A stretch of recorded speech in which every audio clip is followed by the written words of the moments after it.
একটা বিজনেস, আমরা মাসে 20-25 হাজার 30 হাজার টাকা কামাই করতে পারি। এটা চাকরি চাইতেও কোনো দিক দিয়ে খারাপ না। আমরা ঘর সামলায়, বাচ্চা কাচ্চা সামলায়া আমরা এই কাজ আমার কাছে খুব ভালো। আপনি তো সর্বপ্রথম এই ভার্মি কম্পোস্টের উদ্যোগ গ্রহণ করেন এই পাচুলিয়াতে। তো আপনার ভিতরে হঠাৎ করে এই উদ্দীপনাটা কেন জাগ্রত হলো? হঠাৎ করে না, হঠাৎ করে বলতে আমার শাশুড়ি প্রথম এটা করতো 2003 সালে। তখন আমার শাশুড়ি দেখতাম করে, তারপরে ওই যে উপজেলার স্যাররা, বিভিন্ন স্যাররা এসে ট্রেনিং করাইতো, আমরা বিভিন্ন জায়গায় নিত, আমরা এটা দেখতাম, মানে ট্রেনিং করে দেখতাম যে ভালোই, মানে করলে ভালোই।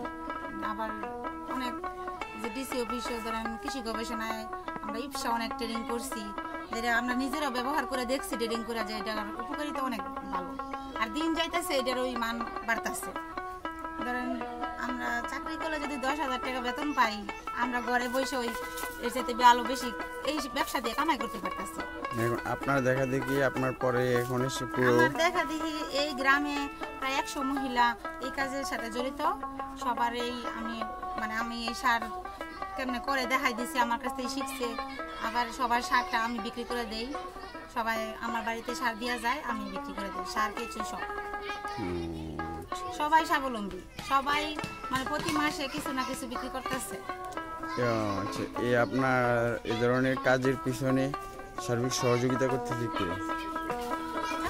উপজেলার স্যারেরা, জাহাঙ্গীর স্যার আছে আমাদের সহকারী উপজেলার স্যার, উনি আমাদের দেখাশোনা করে, উনি সহযোগিতা করতেছে।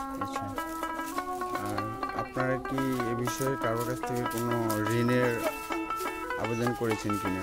না, আমরা কোনো ঋণের আবেদন করি না, কিন্তু উপজেলার স্যারেরা যে ঘর, তারপর চারি স্যারেরা করে দিচ্ছে।